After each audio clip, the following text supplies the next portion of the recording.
Uganda has about 450,000 rice farmers who have to meet domestic demand as well as the export market.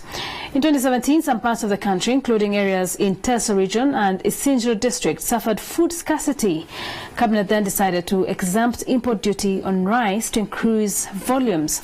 Some rice sector players argue that this decision introduced unfair competition in the young sector and could push local players out of business. On the Talk of the Nation tonight, we have Philip Idro, the chairman of Uganda Rice Millers Association, to help us shed light on these issues. Thank you so much for joining us. Thank you. Okay, so we have a bumper first.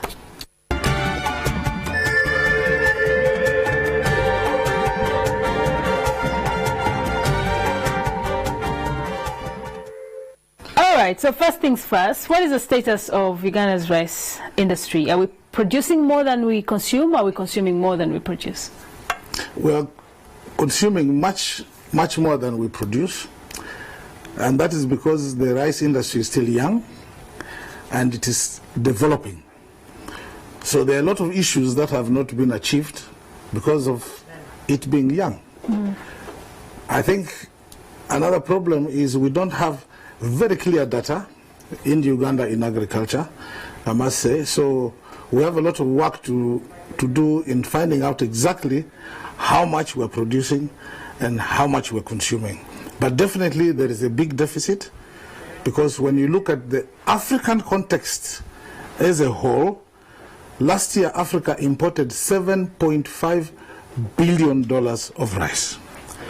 And East Africa's deficit was 863 million tons.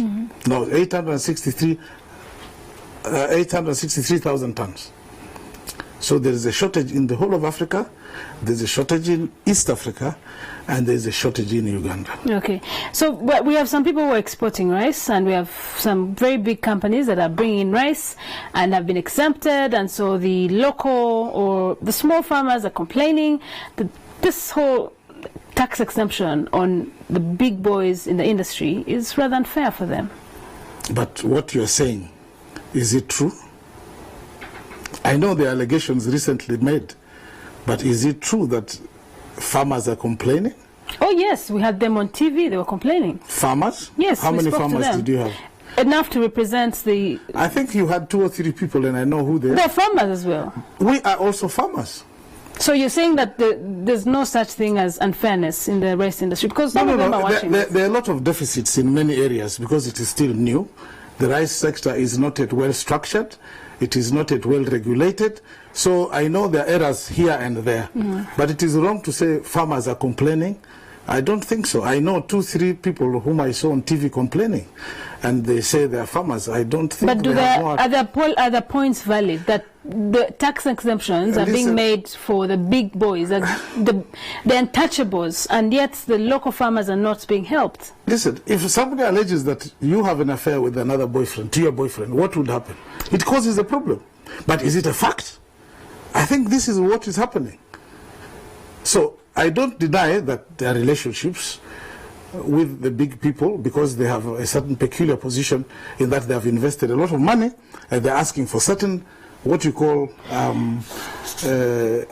assistances. Like the farmers are also asking assistances, but to call this assistance as against farmers is wrong, because like me, who is a big player in the rice industry, I have trained farmers in Kapchorwa, in Mbale, in Busoga, in Lira, and in other areas. So how can those farmers come and complain when I'm in good relationship with them? No, but all right, I don't know who you're in good relationship with them. With the farmers. Okay, I cannot verify that. There are people, there are small farmers like Musembatia, Pobo, I don't know if it's called Pobo or Pabo, Bujiri. How are you helping those local scale, small scale farmers to boost their production and be able to compete favorably against the, Yes, that's why I said the allegations. Because as I speak now, I have over 30,000 farmers I've trained, and I can give you the list. All right? And as I speak now, my factory is the training center for JICA, that is the Japanese organization, for the whole of Africa, for the farmers. We are part of a group of people who want to change the status quo. But I know a few disgruntled colleagues of mine have gone and started making claims that farmers are complaining. I would like us to take an independent audit of this. I've come to rebuff that situation, which is telling lies and twisting facts. So what's the truth? What are the facts? No, the facts are this. Many people have invested in rice mills because the government has asked people to develop in agriculture.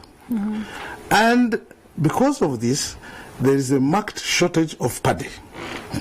And because there's a marked shortage of paddy, because of good milling now, because farmers have liked their new mills and they have sold most of it, there is a shortage.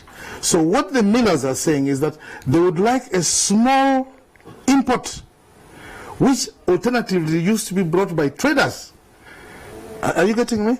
Traders have been importing rice. So we're saying, no, allow us to import some brown rice to mill in our factory so that the banks don't take it away. And actually, there's also a contest between the brown rice and the white rice. What exactly is that about? No, brown rice is before it becomes white rice. It is like peeling matoke. Yeah. Yeah, so it is imported so that it is processed in the factories here and sold. Basically, the advantage of brown rice is that it employs Ugandans here. Otherwise, you are employing Pakistanis and Indians and Thais so that they sell the rice completely free of any Ugandan advantage. So the brown rice actually helps industrialize Uganda.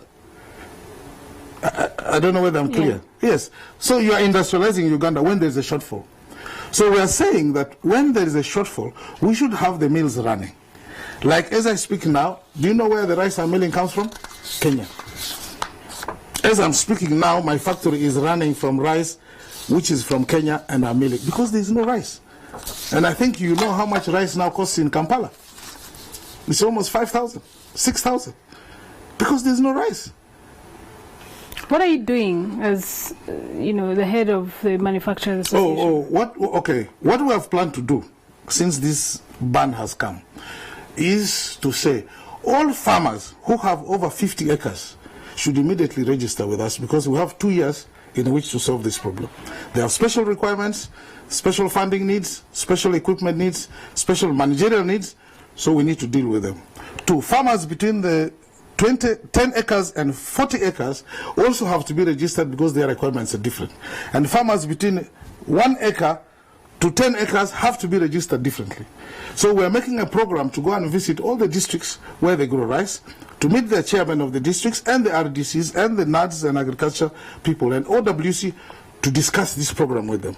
Next, we have already started talking with World Bank, and we are going to talk with African Development Bank and Ministry of Agriculture so that we make programs of extension. We are going to talk with seed farmers to make sure that seeds are available, because the deficit demand is 120,000 tons. Okay. Maybe lastly, government has placed that ban on importation of rice and has given us, you people 2 years to do that until 2019 or 2020. Yes. But there's an issue of standards. Do our local farmers meet the required standards to be able to sustain the market even when this importation has, the ban on importation of rice takes effect? This is the training issue we know of.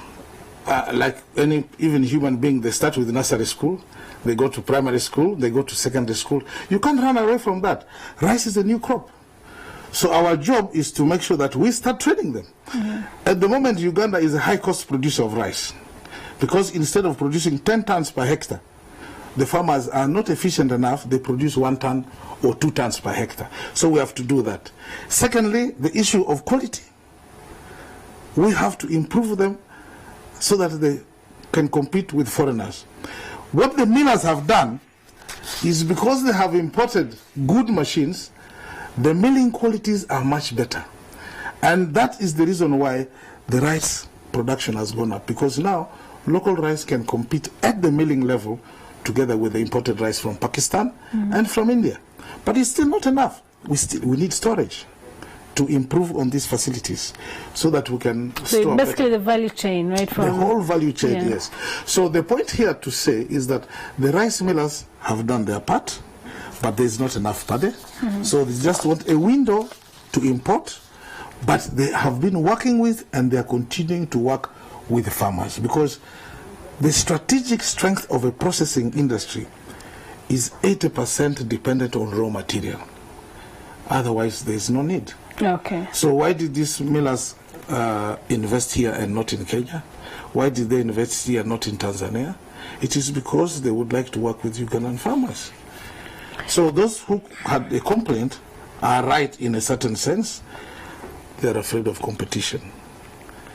We also farm. All of us have farms. And so there is no way we're going to solve this problem without competition, without working together. Sorry, I'm joking. Yes. I hope it is not rice which is choking you, and you don't have to worry about that. Sorry, we need a special break. Yes, special break. That's okay.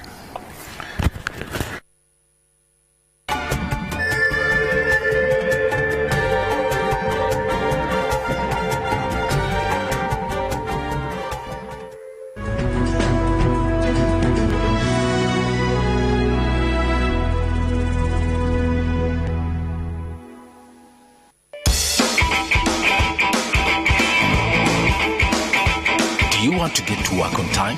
Then do respect and obey traffic signals.